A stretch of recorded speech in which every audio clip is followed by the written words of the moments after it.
Okay, good morning. Today we're going to look at the work for 218, and basically we're going back and looking at monomials and polynomials.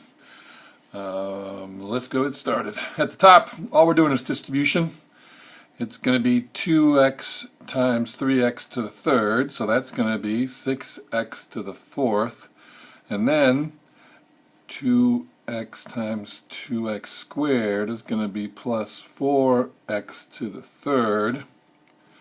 If you take a look, they all work like this. I mean, just be careful of the signs. Take a look at number 6.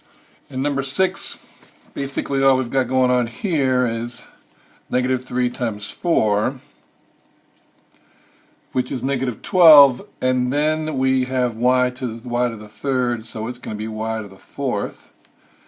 And now we multiply times the second set, and it's going to be negative 15 y squared, because it's y times y.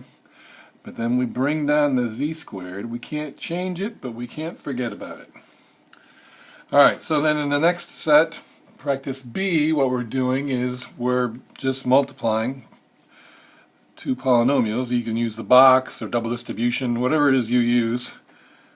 I'm going to use double distribution. So I've got x times x is x squared, and x times 9 is 9x, and then minus 4 times x is minus 4x, and then minus 4 times 9 is minus 36. Then all we've got to do is combine like terms. X squared is fine. 9x minus 4x is 5x minus 36. If you move down here to number 7, see, so 1 through 6, they all work like this. Don't let the extra letters whack you out. I mean, just multiply. Now here, when you get down to number 7, keep in mind that this is the same thing as 3x plus 3 times 3x plus 3. Whenever you square something, you're just multiplying it by itself, so that's what this is. And now I'm just going to use the same method that I did above here. I'm going to do double distribution, so 3x times 3x is 9x squared. 3x times 3 is plus 3x. Whoops, not 3x, 9x. And then 3x times 3 is going to be another 9x. And then 3 times 3 is 9. Then we combine like terms, and we've got 9x squared plus 18x plus 9. I've shown some of you this shortcut. I mean, you can do this with this kind of problem. It always will work only because it's squaring, and there's a pattern that involves, if you take the first term and square it, 3x squared is going to be 9x squared. And then if you take the two terms and multiply them, 3 times 3x is 9x, and then double it, that's 18x. That'll be the middle term. And then 3 squared is going to be 9, that'll be the last term. Doesn't matter to me how you do it, but just get the right answer. Alright, so when you look down here, all that's happening is we're using those formulas for volume to find with polynomials. So don't let the letters whack you out. We're still going to do it. The first one's pretty easy. So I mean, basically we've got length times width times height, so the volume is going to be 5x plus 2 times 3x times x plus 2. What you've got to keep in mind is that you only can multiply two things at a time by hand. So you could multiply these two guys, get the answer, and then bring down this and multiply this times this. Now, take a look here. I want to do number 2 because it is a little more complicated.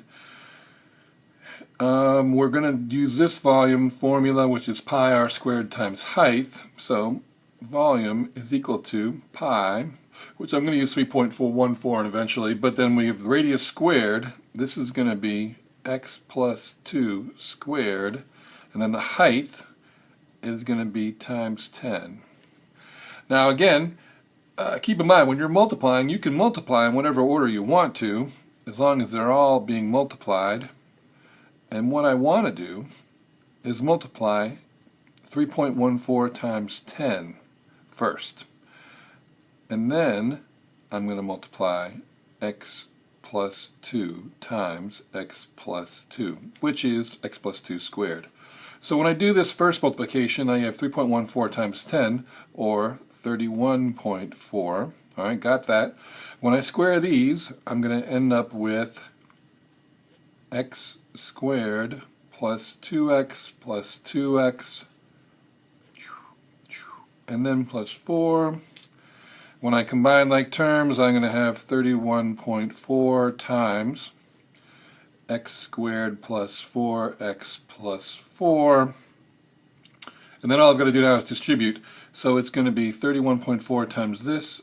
31.4 is going to be x squared.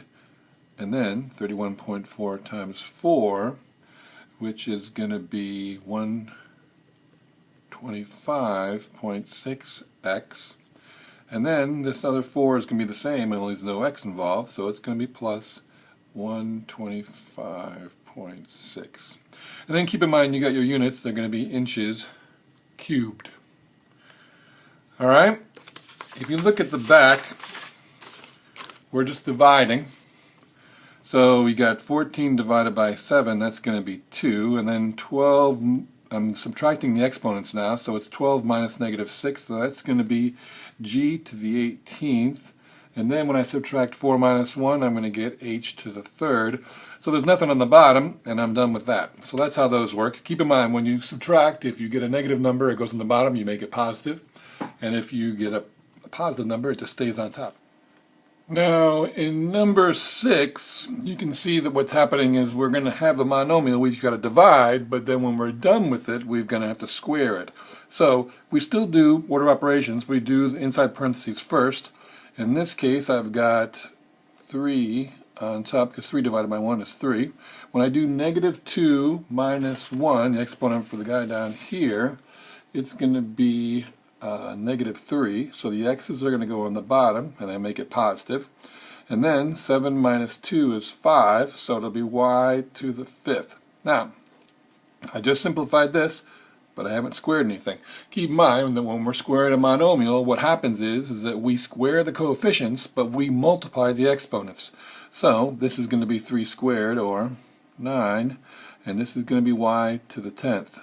Now, down here in the denominator, I don't have a coefficient. If you want, it could be 1, but 1 times 1 is still 1.